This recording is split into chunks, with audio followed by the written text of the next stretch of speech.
말씀 받도록 하겠습니다. 구약성경 창세기 15장 5절로 7절에 있는 말씀까지 함께 받도록 하겠습니다. 하나님의 말씀 창세기 15장 5절로 7절 말씀 우리 한 목소리로 함께 받도록 하겠습니다.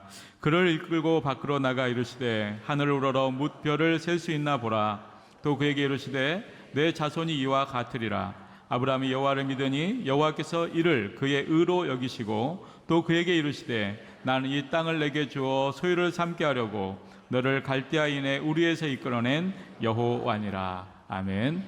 이 시간 할렐루야 찬양대가 하나님께 찬양 드리신 후에 담임 목사님 나오셔서 별을 해는 밤이라는 제목으로 생명의 말씀 주시겠습니다.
여러분, 동주라는 영화 있잖아요. 그 영화 보셨습니까?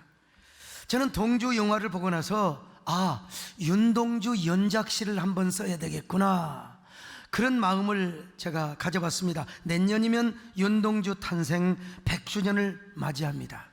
그래서 그의 시 속에 나타난 시적 화자와 제가 일체화를 이루면서 윤동주의 고뇌, 윤동주의 마음, 윤동주의 그 부끄러움의 미학, 이런 마음을 가지고 이 시대를 밝히는 순수 서정시를 계속해서 써보고 싶은 마음이 들었고 이미 35편 이상의 시를 써놨습니다. 윤동주 시인은 우리 민족의 일제의 나라를 빼앗겼던 그 암흑의 시대 하늘과 바람과 별의 시가 되었던 아주 저항 시인이요 그리고 애국 시인이었습니다. 그는 한마디로 꽃을 든 남자라고 할 수 있습니다. 반면에 그의 고종사촌인 송몽규는 총을 든 사나이라고 이야기할 수 있어요. 윤동주는 신앙심이 깊고 내성적이며 서정적인 사람이었던 반면에 송몽규는 외향적입니다. 좌익 사상을 받아들여서 노골적으로 독립운동뿐만 아니라 사회 변혁을 꿈꿨던 사람입니다. 게다가 송몽규는 윤동주보다도 먼저 동아일보 신춘문예에 당선이 되어서 일찌감치 등단을 하고 공부도 잘하는 천재였습니다. 거기에 비해 윤동주는 곱상하고 아주 굉장히 꽃미남이라고 할까요? 반듯하기는 했지만 이 송몽규를 넘어서지 못하는 노력형이라고 할 수 있습니다. 그래서 그는 애국 저항의식을 담은 순수 서정시를 썼지만 항상 송몽규 앞에서는 열등의식을 가졌고 부끄러운 마음을 가졌어요. 그래서 시 쓰는 것까지도 부끄러움으로 생각했다 이 말이죠. 그런 윤동주의 마음을 알았는지 영화 동주에서 송명규가 뭐라고 합니까? 너는 시를 써라, 나는 총을 들 거니까, 이렇게 말하면서 동주의 마음을 다독여 주기도 합니다. 윤동주는 일제 식민지 시대에 송몽규처럼 아주 직접적으로 있던 독립운동의 행동을 보여주지는 못했지만 계속해서 시적 상징과 은유를 통해서 저항시를 쓰게 됩니다. 그러나 그 마음에 드리운 부끄러움의 그림자를 지울 수가 없습니다. 그래서 그는 항상 시 속에서 부끄러움의 미학을 보여준 것입니다. 윤동주는 부끄러운 마음이 생길 때마다 뭘 바라보느냐? 하늘의 별을 바라봤어요. 별을 보면서 별에 사랑을 새기고 자신의 순결을 새기고 그리고 저항을 새깁니다. 나라를 빼앗긴 시인의 고뇌와 번민, 애국심과 저항의식을 순수 서정시에 담아서 묘사를 했던 것입니다. 윤동주 달을 쏘다 라는 그 오페라가 있었습니다. 우리 교회 태성진 집사님 때문에 제가 그걸 보고 정말 잘 만든 것이다, 이 잘 만든 것 좀 사람들이 더 많이 봤으면 얼마나 좋았을까. 거기서 윤동주는 제사장과 예언자적인 시를 쓰는 모습이 묘사되고 있습니다. 옛날 시인은요 제사장의 역할을 했고 예언자 역할을 했지 않습니까? 윤동주도 그런 마음을 갖고 민족을 향하여 제사장적 시를 쓰고 예언자적 시를 썼던 것입니다. 그래도 마음 한구석에는 항상 부끄러움의 미학을 노래하고 있어요. 하늘의 별을 바라보며 별 하나 나 하나 별 하나 너 하나 때묻지 않는 자신의 별들, 자신의 마음과 일치를 시키면서 시를 쓰려고 합니다. 그래서 슬플 때도 별을 바라보고 기쁠 때도 별을 바라보며 사랑할 때도 별을 바라보고 부끄러울 때도 별을 바라보며 언제나 별을 헤이는 별의 시인이 된 것이에요. 그래서 그는 애틋한 마음을 가지고 별을 해는 밤을 가졌습니다. 윤동주의 별 해는 밤, 후쿠오카에서 쓴 시입니다. 여러분, 계절이 지나가는 하늘에는 가을로 가득 차 있습니다. 나는 아무 걱정 없이 가을 속의 별들을 다 헤일 듯 합니다. 가슴 속에 하나둘 새겨지는 별을 이제 다 못해는 것은 쉬이 아침이 오는 까닭이요, 내일 밤이 남은 까닭이요, 아직 나의 청춘이 다하지 않는 까닭입니다. 별 하나의 추억과 별 하나의 사랑과 별 하나의 쓸쓸함과 별 하나의 동경과 별 하나의 어머니가 참 그리워. 어머님, 나는 별 하나의 아름다운 말 한마디씩 불러봅니다. 소학교 때 책상을 같이 했던 아이들의 이름과 패입니다. 패, 이게 잘못됐는데 패경옥, 이런 이국 소녀들의 이름과 비둘기, 강아지, 토끼, 노새, 노루, 프랑시스 참, 라이너 릴케, 이런 시인의 이름도 불러봅니다. 이네들은 너무 멀리 있습니다. 별이 아스리 멀듯이. 그리고 중략을 하는데요, 자, 윤동주 탈을 쏟아라는 그 극에서 그 감옥에 갇혀서 이 시를 낭독할 때 여러분, 저는 가슴이 미어졌습니다. 한마디로 윤동주는 그가 본 별은 자신의 부끄러움을 정화시키려는 순결의 별이었습니다. 저는 그런데 다시 별 해는 밤을 제가 한번 써보았습니다. 동주여, 님이 사랑과 추억과 그리움과 동경으로 헤아리던 별 해는 밤은 이제 없습니다. 다 헤아릴 수 있을지라도, 우리의 청춘이 다하지도 않을지라도, 저 먼 밤하늘에 남겨두었던 그 수많은 별들의 이름도 이제는 부를 수가 없습니다.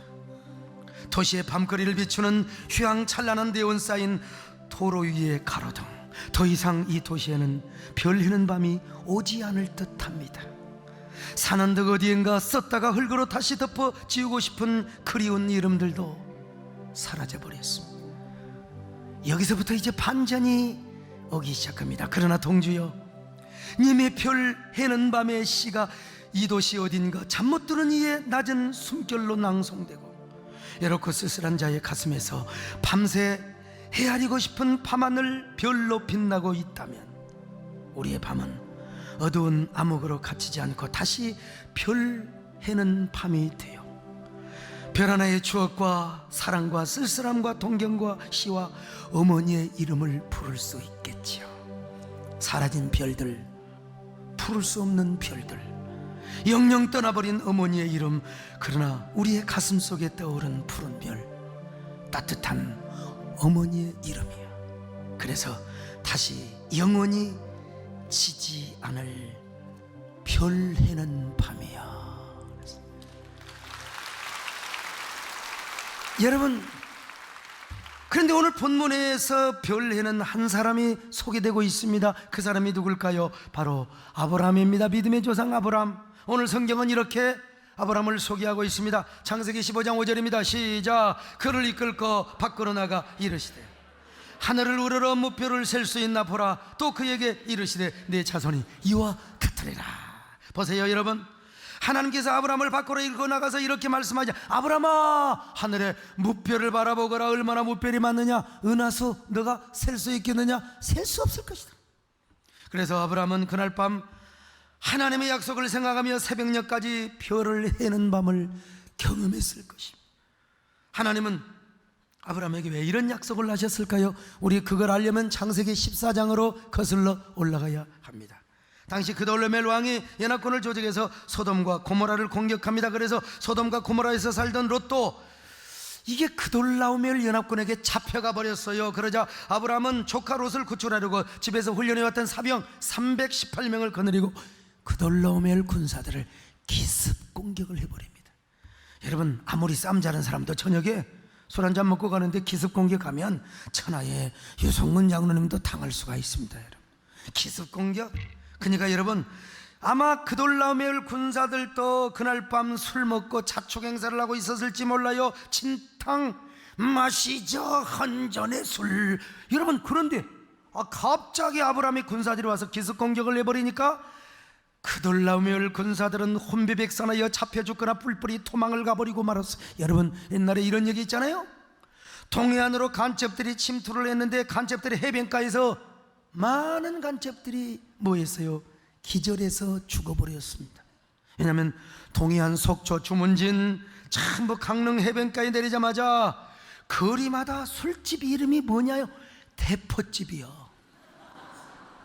대포를 가득하게 말이요. 근데 그 옆집에 보니까 왕대포, 왕대포집이네. 왕대포집이요. 세상에. 또 그뿐만 아니라 할머니 뼈다귀 해장국, 할머니 내장탕, 아이고 할머니를 산채로 잡아서 비빈 비빔밥, 그리고 평양 아바이 순대.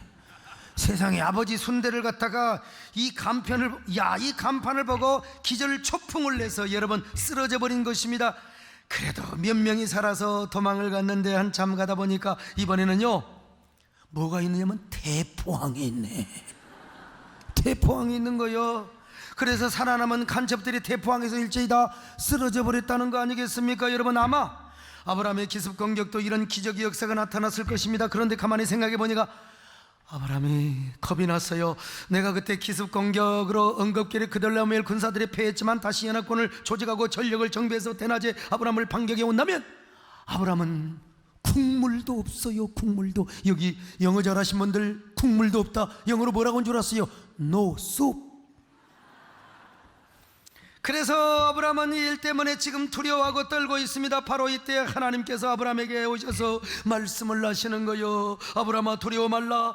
내가 너의 방패가 되고 내가 너의 상급이 되어줄 것이다. 아무리 그들놈이 너에게 공격해 와도 내가 너를 이기게 하여 줄 것이다. 천번 만번을 공격해 와도 내가 너를 승리하게 해줄 테니 두려워 말아라, 놀라지 말아라. 창세기 15장 1절입니다. 시작. 이후에 여호와의 말씀이 환상 중에 아브라함에게 임하여 이르시되 아브라함아, 두려워하지 말라. 나는 내 방패요 너의 지극히 큰 상급이니라. 여러분, 우리 하나님은 한 번만 도와주시고 모른 체하고 뒷짐지는 분이 아닙니다. 여러분, 한 번 도와주시면 두 번 도와주십니다. 끝까지 도와주십니다. 천국 가는 그날까지 역전시켜 주시는 하나님이십니다. 아까 어디선가 우리 송대관 집사님이 계시는데 한 번만 도와주는 게 아니라 끝까지 도와주심을 믿습니다. 어떤 경우도 우리를 버리지 않습니다. 여러분, 우리를 지켜주십니다. 천국까지 보호하시는 하나님, 그 손길을 믿으시면 아멘합니다. 그 하나님을 찬양합니다.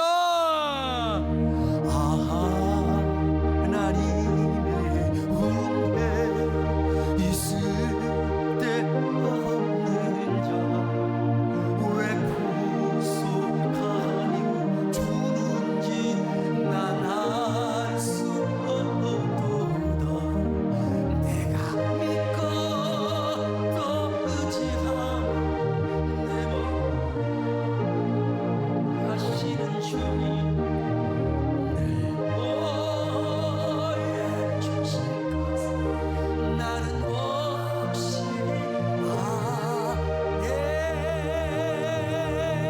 그런데 은근히 하나님 앞에 아브라함이 의심하고 불평을 토로하고 있습니다. 하나님, 나를 지켜주는 건 좋습니다.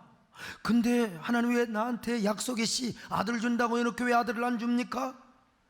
하나님, 분명히 약속해 주셨지 않습니까? 그런데 약속의 씨를 주시지 않으니 저는요 기업을 내 몸종 엘리색에게 줄 수밖에 없습니다. 그랬더니 하나님께서 아브라함에게 말씀하시는 거예요. 아브라함아, 내 준다면 이래봬도 내 자존심을 지키는 거야. 바깥으로 나와볼래? 저 하늘의 무수한 별들을 바라봐. 얼마나 별들이 많느냐. 저 별들을 내가 셀 수 있느냐? 아야, 셀 수 없을 거야. 내 후손을 줄 텐데 저 하늘의 무별보다도 더 많은 별들처럼 너의 후손을 내가 줄 거야. 자, 4절로 5절입니다. 시작. 여호와의 말씀이 그에게 매임하시되 그 사람이 상속자가 아니라 내 몸에서 날짜가 내 상속자가 되리라고 그를 이끌고 밖으로 나가 이르시되 하늘을 우러러 무별을 셀 수 있나 보라. 그에게 이르시되, 야, 밖에 나와서 아브라함이 하늘을 바라보니까 별들이 막 무수하게 반짝이고 있어요. 그날따라 얼마나 유별나게 빛나고 있는 밤. 그런 노래가 있잖아요. 해도 잠든 밤하늘이 작은 별들이. 여러분 모르시나요? 하긴 뭐 찬송가만 부르니까. 얼마나 별들이 빈짝이고 있는지 몰라요. 별들이 얼마나 많았는지요. 별 하나, 별둘, 별세, 별네, 별다섯, 별여섯, 별일곱, 며칠 밤을 샌다 한들 그 별을 셀 수가 없어. 왜?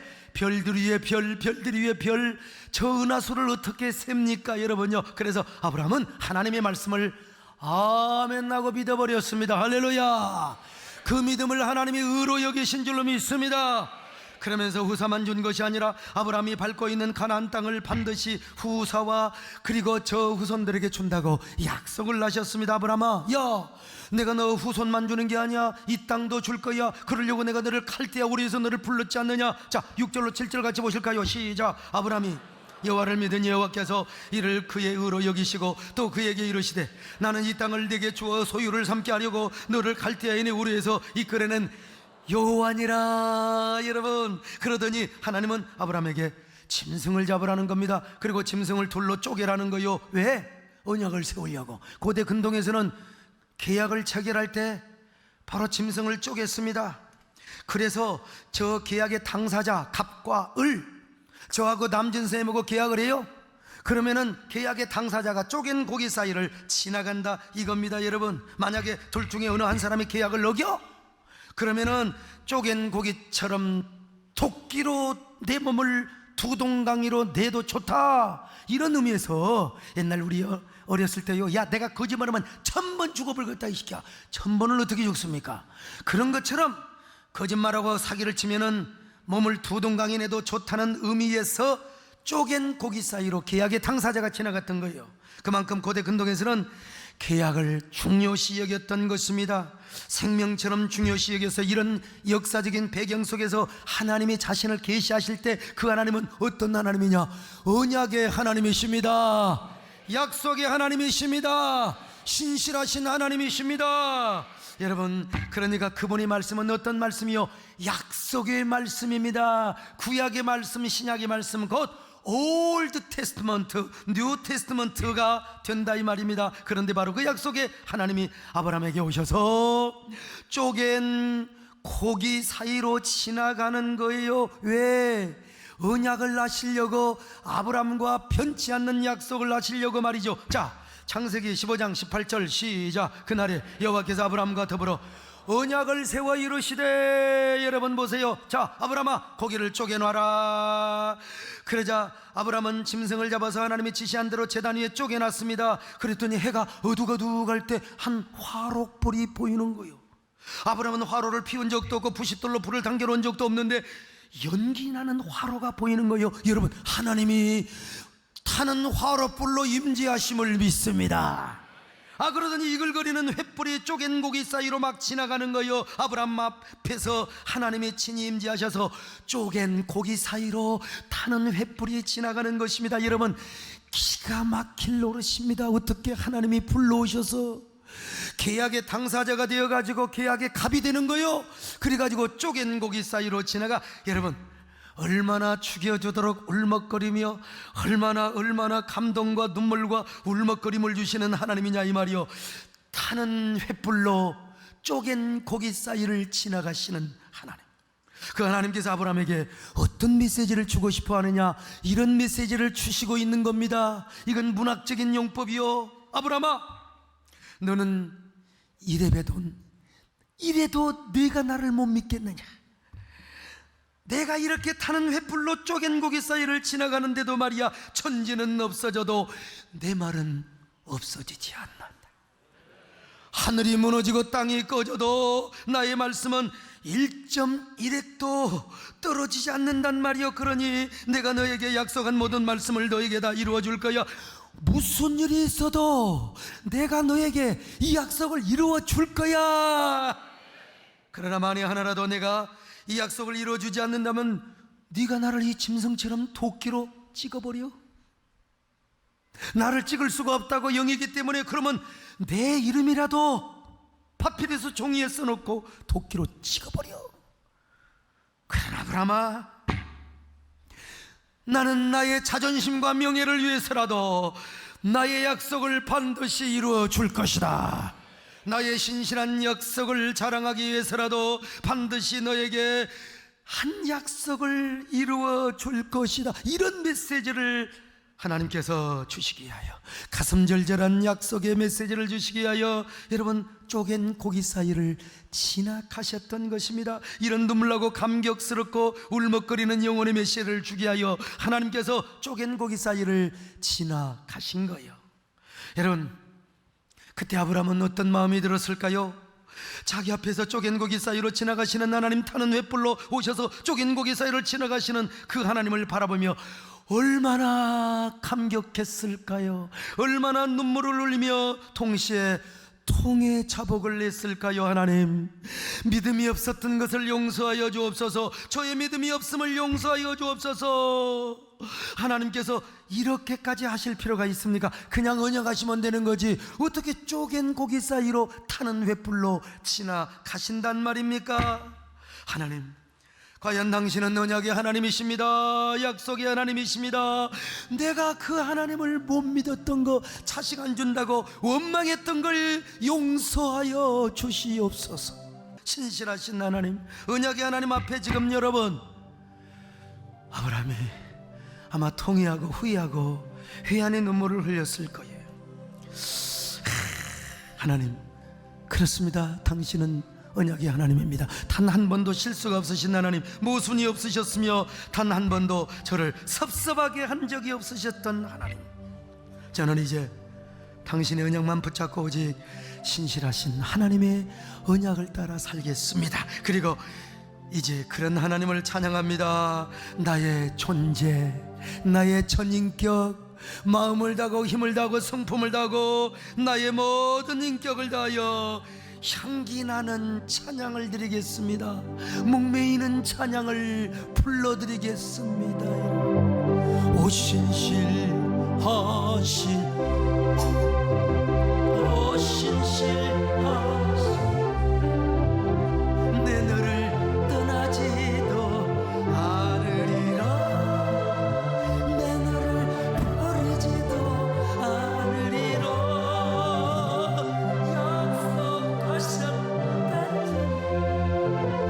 그 약속을 지키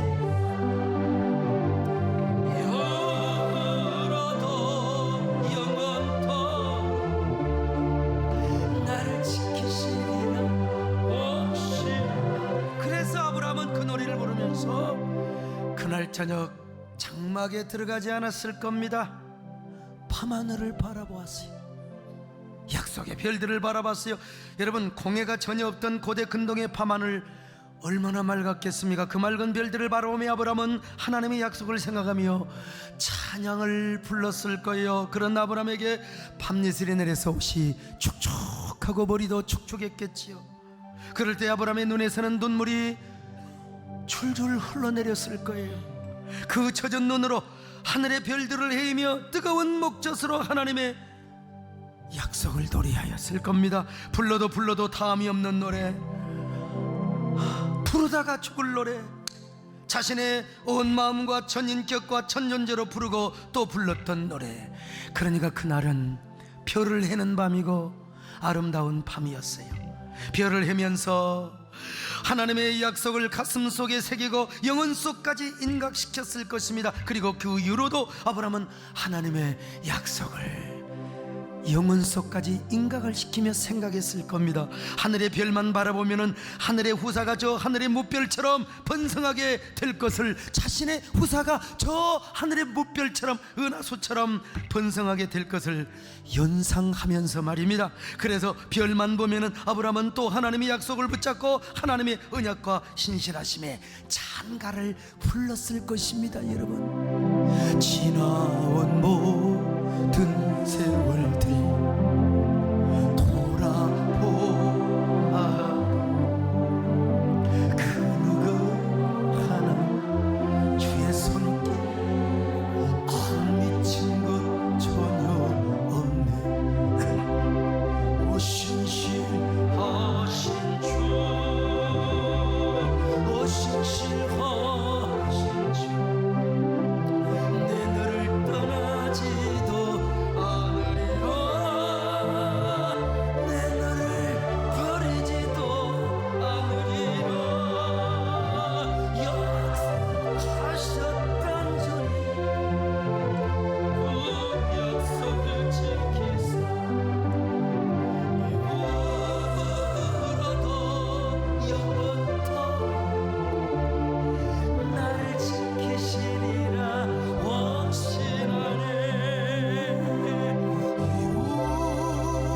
이후로도 영원토록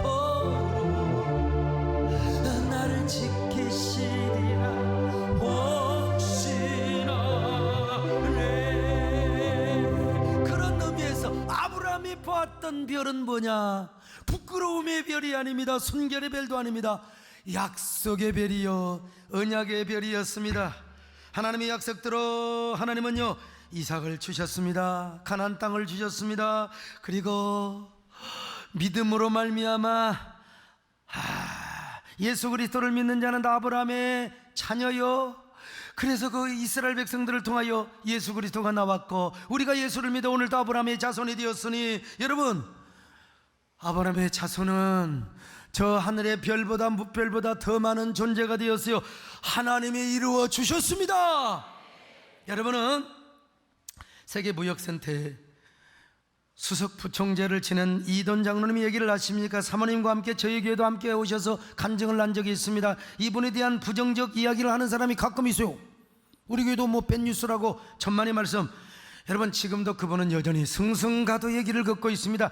사업하는 사람, 정치하는 사람, 누가 다 좋다고 합니까? 다 경쟁자가 있는데 모든 사람이 다 좋다고 말할 수는 없어요. 여기 소목사도요, 진짜 한국교회연합과 공익을 위해서 열심히 일을 해도 소목사 싫어하는 사람이 있어요. 소목사 텔레비에 나오면 딱 리모컨 돌려버리는 사람들이 있습니다. 여기서 뭐 또 화면을 하고 있어요. 참나. 아니, 내가 좀 싫어도요, 한 3분에서 5분만 설교 들으면 중독성이 있다니까. 그걸 못 참고 돌려버리면 자기 손해지. 요즘 우리 교회가 예치대로 다 바꿔가지고 얼마나 화면도, 요즘 우리 부목사님들 강단에 설 때마다 비비크림 다 바릅니다. 여러분요, 특별히 허종희 목사님, 자기가 무슨 연예인이나 된다고 맨날 비비크림, 머리도 막 이상하게 빗고 말이야. 우리 홍용기 목사님 한 번은 상처를 받았답니다. 어느 여집사님이 목사님 얼굴이 환하게 빛이 들어 비비크림 좀 바르세요. 근데 자기가 지금까지 비비크림 한 번도 안 발라본 적이 없거든. 그러니까 얼마나 상처를 받았겠어요. 저는 여러분 비비크림 안 발랐습니다.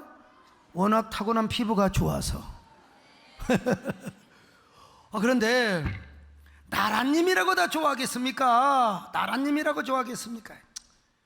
그러나 중요한 것은 하나님께서 그를 어떻게 쓰시고 높이시냐, 이게 중요한 거 아니겠습니까? 그런데 이돈 장로님이 가난하고 외롭던 유학 시절 그렇게 힘들게 공부하면서 박사학위 논문 쓰는데 아르바이트 해가지고 열심히 돈 벌어서 그래도 생활비 하라고 아내에게, 사모님에게 맡겨뒀는데, 아이 세상에, 사모님이 성전 건축 중이었던 교회에다가 그 모든 아르바이트에서 번 돈을 다 바쳐버렸어요. 남자는 계산적인 사람입니다. 얼마나 야마가 돌아가지고 손찌검을 해버렸어요. 그랬더니 사모님이 눈물을 흘리면서 내가 너 복 받으라고 그랬죠.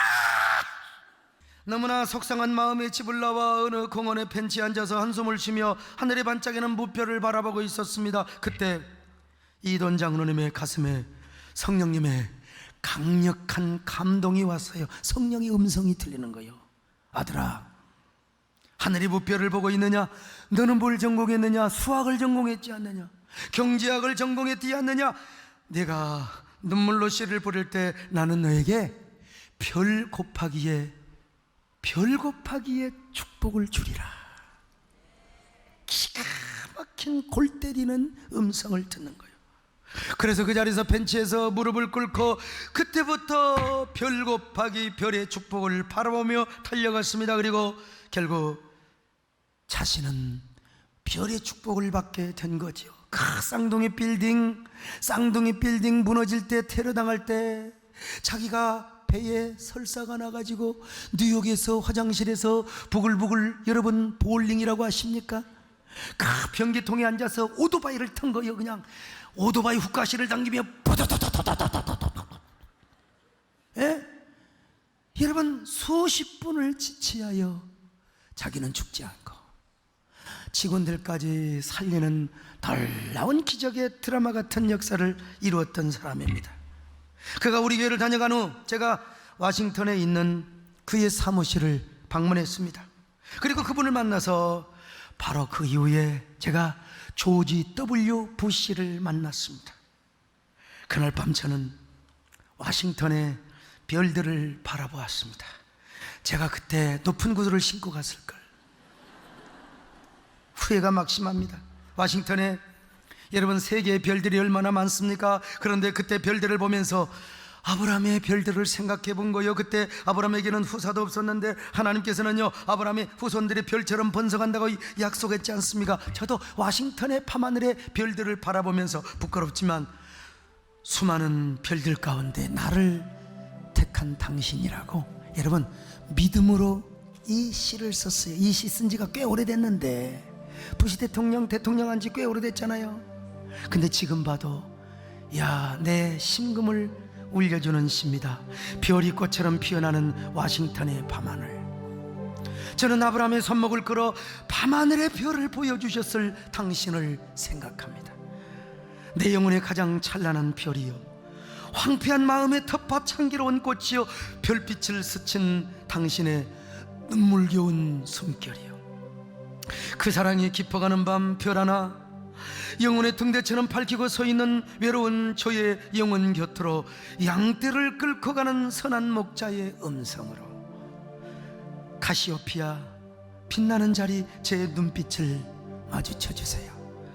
가을 밤하늘엔 저토록 수많은 별들이 빛나고 있건만 세상에는 모래알보다 많은 별과 같이 빛나는 위대한 스타들이 있건만 저 지리산 자락 폭설이 내리면 마을이 눈에 덮여 숨소리도 들리지 않았던 저 자그마한 움막 같은 곳에서 검정 고무신을 신고 산동네를 뛰어다니던 보잘것없는 자그마한 반딧불 같은 별을 달빛에 반사되어야 겨우 빛나던 어느 떠돌이 소행성을, 그 찬란한 세계적 별들 사이를 다니며 당신의 사랑과 꿈을 전하게 하시고 오늘도 찬란한 별이 되어 빛나게 하시는지요. 저 수많은 별들 가운데 나를 택해 주신 당신, 밤새 워싱턴의 별을 헤아리며 당신을 노래한다 할지라도 목이 터져라 당신의 사랑을 외친다 해도 밤이 새도록 울며 그 사랑 무릎 꿇고 감사한다 해도 다 헤아릴 수는 없으리. 저 수많은 별들 사이에서 나를 선택해 주신 당신, 나의 영원한 별이여, 내 가슴을 비추는 황홀한 별빛이여. 여기서 저는 다 하나님도 별이고, 그리고 수많은 별들 가운데 그 별을 택하신 분도 하나님이고, 그리고 그래서 소목사가 본 별은 바로 어떤 별이냐?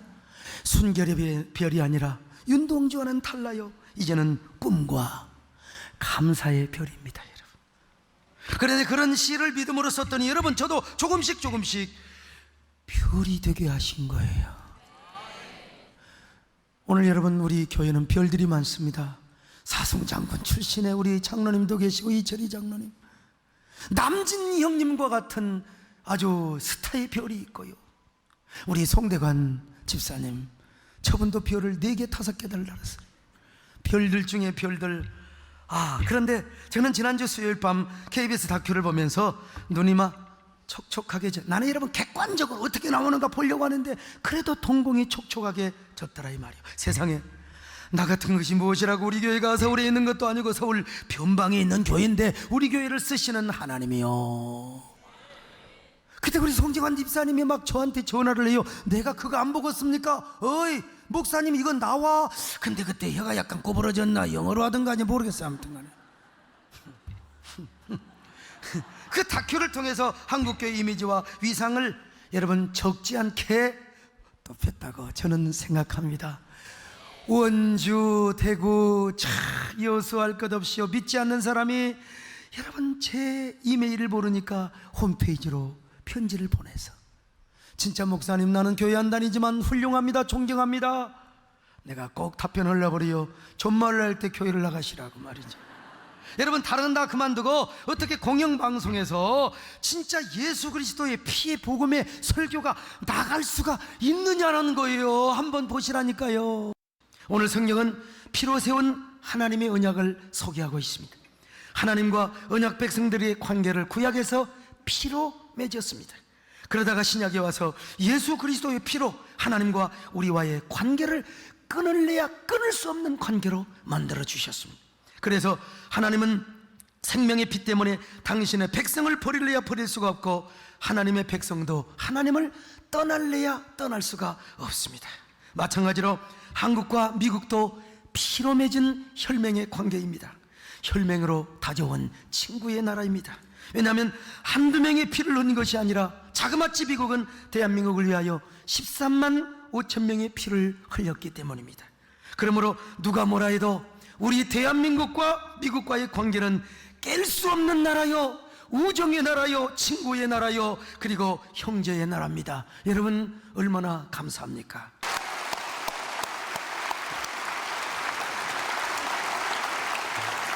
요 대로 나갔습니다. 근데 내가 이게 나갈 줄 알았다면 좀 더 세련되게 점잖하게 여유를 갖고 할 텐데 진짜 후회가 막심하지만, 그러나 여러분 공영방송 역사상 최초라고 합니다. 여러분요, 이렇게 제가 문을 열어놨으니 다른 교회 목사님들도 좋은 일로 방송 나가고 소개되는 일이 있었으면 좋겠습니다. 제가 첫 열매로 첫 관문에 문을 열어놨으니까, 여러분 작년에 주기철 다큐도 마찬가지 않습니까? 여러분 일을 누가 했습니까? 하나님의 은혜 안에서 여러분이 한 줄로 믿습니다. 그래서 나는 여러분을 만난 게 얼마나 감사하고, 여러분들 강남에서 만난 게 아니고 여의도에서 만난 게 아니지만, 여러분이 시골 수도권이기는 하지만 서울의 변방에서 작은 별들이 모여서 큰 별은 아니지만 이런 위대한 역사를 이룬다는 게 얼마나 감사한지 몰라. 그래서 제가 가끔 여러분들을 만난 걸 생각할 때마다 저도 모르게 그냥 이렇게 노래가 나오는 거예요. 별처럼 수많은 사람들 그 중에 그대를 만나 꿈을 꾸듯 서로를 바라보고 주는 것만으로 붙잡던 내가 또 사랑을 받고, 그 모든 건 기적이었음을.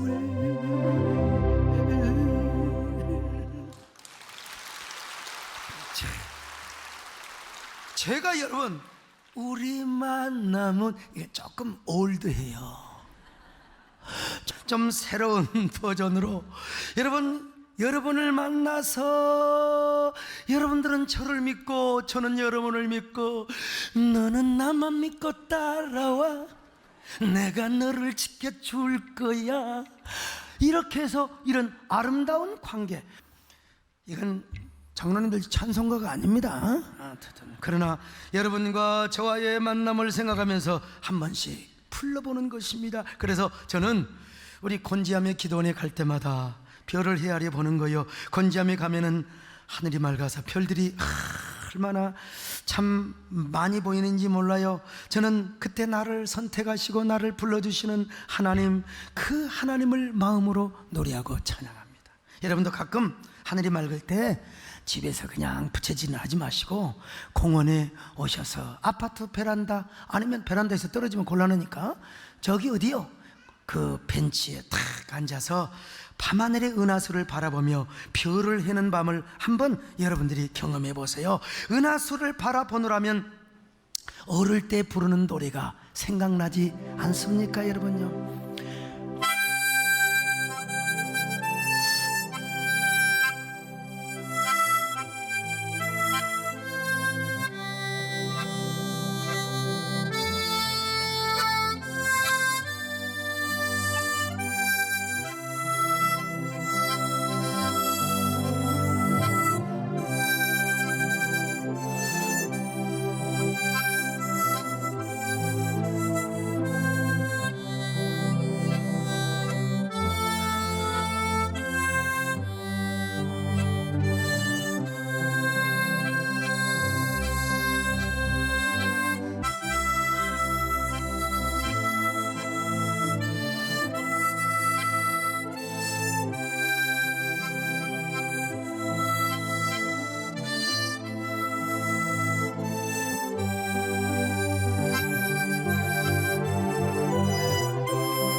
그런데 그런 노래만 부르면 안 됩니다. 아브라함에게 맺어주신 언약을 생각하시기를 바랍니다.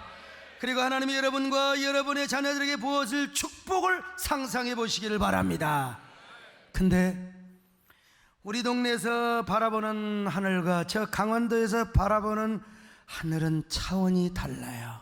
우리 교회 성도님들 가운데, 우리 성도님 가운데 어떤 성함이 있느냐? 고차원 집사님이 계십니다. 고차원 집사님.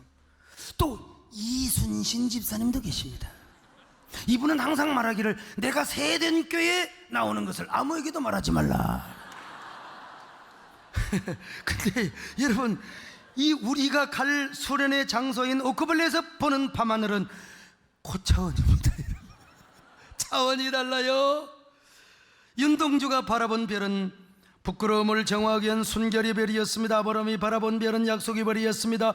그러나 저와 여러분이 바라보는 별은 감사와 꿈과 믿음의 별입니다. 그러므로 우리 모두 그 별을 바라보며 받은 말씀을 되새기고, 아브라함이 받은 말씀 어디서? 오크밸리에서 말씀 받고 밤하늘에 이슬을 맞으며 믿음과 감사의 별을 바라보십시다. 야, 얼마나 아름다운 수련회가 되겠습니까? 그냥 방에만 들어가지 말고 한번 좀 바깥에서 별들을 바라봐. 그렇다고 여러분 미친 여자처럼 3시 4시까지 하얀 옷 입고 머리 풀고 다니고 그건 곤란합니다. 여러분요, 11시까지만 다 별 보고, 여러분 아브라함의 약속의 별이 여러분의 것이 되시기를 바랍니다. 그러면서 말씀을 사모하시기를 바랍니다. 은혜를 사모하시기를 바랍니다. 은혜의 밤, 축복의 밤이 될 것입니다. 그런 저와 여러분 되시기를 주의 이름으로 축원합니다. 하나님 고맙습니다. 사랑하는 주님, 귀한 우리 성도들, 하나님 약속의 별을 바라보고 꿈의 별을 바라보고 믿음의 별을 바라보고 감사의 별을 바라보는 수련이 되게 하여 주시옵소서. 예수님의 이름으로 기도드립나이다. 아멘.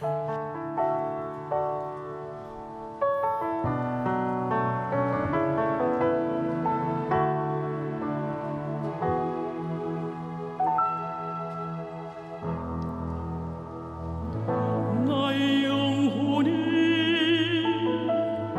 잠잠히 하나님만 바라미요. 나의 구원이 그에게서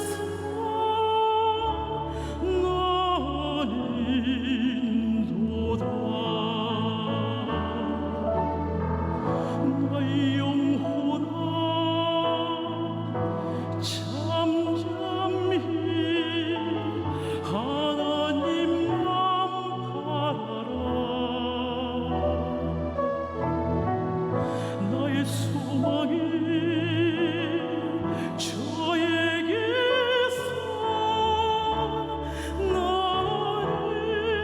나는도다.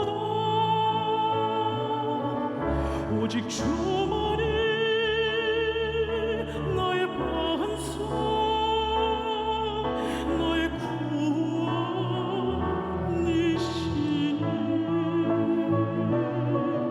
오직 주만이 나의 산성, 내가 요동치 아니하리.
안녕하세요. 17교구 최경자 집사입니다.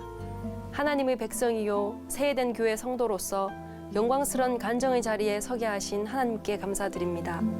저는 우리 교회를 섬기면서부터 하나님의 인도하심이 무엇인지 실제적으로 경험했습니다. 그리고 한 번도 빠지지 않고 참석한 신년 축복성회와 작년 여름 수련회를 통해서 매해마다 풍성한 은혜를 누릴 수 있었습니다. 재작년 작년 여름 수련회를 가기 직전 위기에 봉착하게 되었습니다. 한 지자체에서 운영하는 레지던시의 지역 디자인 작가로 활동하면서 사업 정도 그곳으로 옮겨 놓아 많은 자금과 시설을 지역 콘텐츠에 투자해 왔었는데 저희가 진행하던 프로젝트와 그 의미에 대해 악의적으로 제동이 걸린 것입니다. 아무런 해결 방안을 마련하지 못한 채 작년 여름 수련회에 참석하게 되었습니다.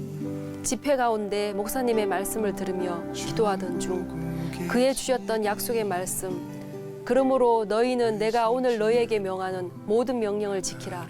그리하면 너희가 강성할 것이요 너희가 건너가 차지할 땅에 들어가서 그것을 차지할 것이며 또 여호와께서 너희의 조상들에게 맹세하여 그들과 그들의 후손에게 주리라고 하신 땅을 곧 젖과 꿀이 흐르는 땅에서 너희의 날이 장구하리라를 떠올리게 하시며 마음의 평안함이 찾아왔습니다.